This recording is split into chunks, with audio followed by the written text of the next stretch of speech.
country. And as you go out across the world, you see what people admire about America and what they don't. But I'll tell you something. They are so happy, as we should be, so grateful, that there are men and women in uniform who volunteer.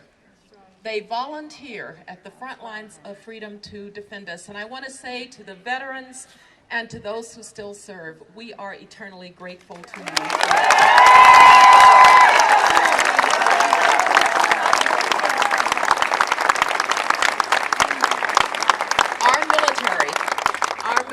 Our military strength, our men and women, our capacity to govern this world and to make certain that it is safe, that capacity will be safe in Mitt Romney's hands, and that's why he needs to be a commander-in-chief.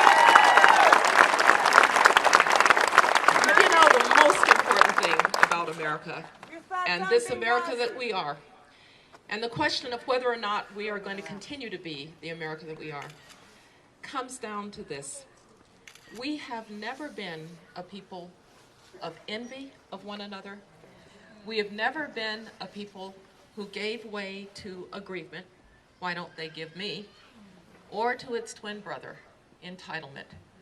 Why don't I have, and why don't they give me? Indeed, what we have done instead is we've been a country of opportunity. And I'm going to tell you, we've been a country of opportunity that believed that if you could just get a good education, if you could just get a chance, you could move forward. Now, in my family, that is an article of faith. Because we have, all of us, right, family heroes. Well, one of our family heroes was John Wesley Rice Sr., my grandfather on my father's side. Now, when John Wesley Rice Sr. was a young man growing up in Utah, that would be E-U-T-A-W, I'm not kidding, Alabama.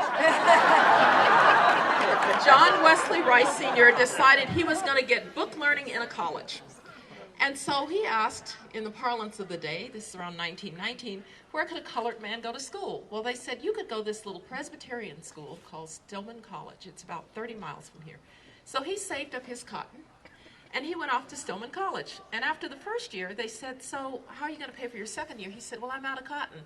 They said, you're out of luck. But thinking quickly, Granddaddy said, so how are those boys going to college? They said, well, you see, they have what's called a scholarship. And if you wanted to be a Presbyterian minister, then you could have a scholarship too. And my granddaddy said, that's exactly what I had in mind. And my family has been college educated and Presbyterian ever since.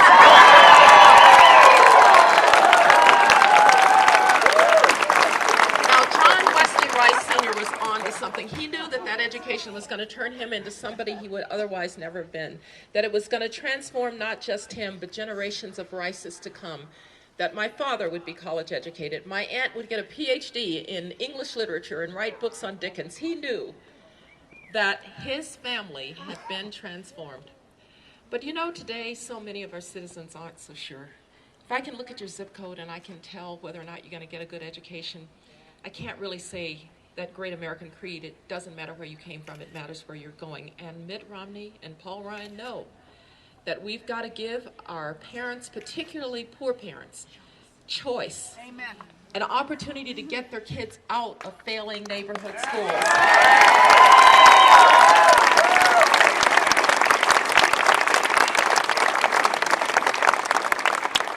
And I want to say a special word to women.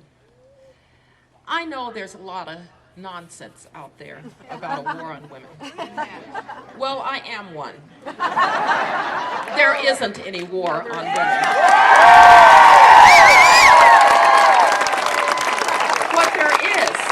What there is respect for women as thinking human beings who understand as mothers and as daughters and as wives that we have to get this economy moving, who understand as mothers that they want their college graduates to be able to find a job, that understand that they don't want to pass on this debt to their children and their grandchildren, that understand that when America is strong at home, America can lead abroad, and that will make us safer and more secure and more prosperous.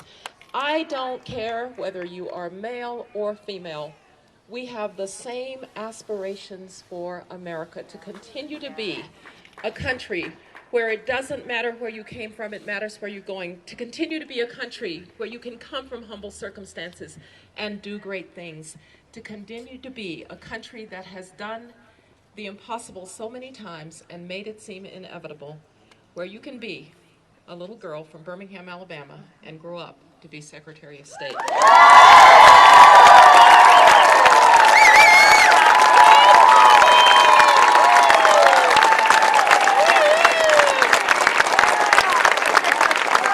we have a chance on Tuesday to deliver on that promise, to elect Mitt Romney and Paul Ryan so that they can put this country back on that path. Back on that path to self-sufficiency, to hard work, and to belief in this extraordinary country, the United States of America. God